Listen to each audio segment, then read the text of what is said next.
Alam mo bang pwede kang gumawa ng busy books for kids gamit lang ang Canva at pagkakitaan ito online?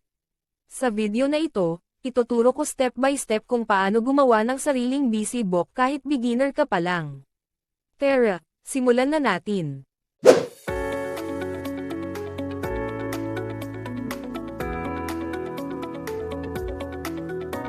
Una, maghanap ng busy book template. Buksan ang Canva app. Sa search bar, type ang Kids Activity Worksheet o busy book. Pumili ng template na gusto mong i-customize. Pangalawa, pumili ng activity pages, halimbawa, matching shapes, alphabet tracing, color recognition, counting numbers, animal matching. Pangatlo, i-customize ang design. Palitan mo ang kulay. Magdagdag ng cute illustrations. Gumamit ng kid-friendly fonts. Ayusin ang layout. Gawing makulay at kaakit-akit ang iyong busy book.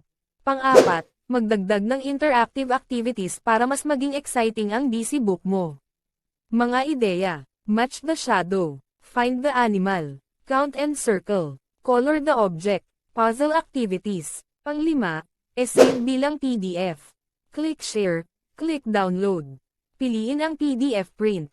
Din-download mo ang busy books na nagawa mo bilang PDF para handa na itong ibenta. Pang-anim, gumawa ng product mockup. Gumawa ng cover page. Ipakita ang sample pages. Gumamit ng mockup frame sa Canva para mas maraming bumili. Pang-pito, saan pwedeng ibenta ang mga nagawa mong busy books. Mga platform na pwede mong pagbentahan: Etsy, Gumroad, Facebook Marketplace, Shopify at marami pang iba. Bonus tips: gumawa ng bundle packs, magdagdag ng seasonal themes, gumamit ng trending educational topics, mag-upload ng maraming designs. Kung nakatulong ang tutorial na ito, huwag kalimutang i-like, subscribe, at i-click ang notification bell para sa mas marami pang Canva tutorials at online income ideas. Maraming salamat at magkita-kita tayo sa susunod na video.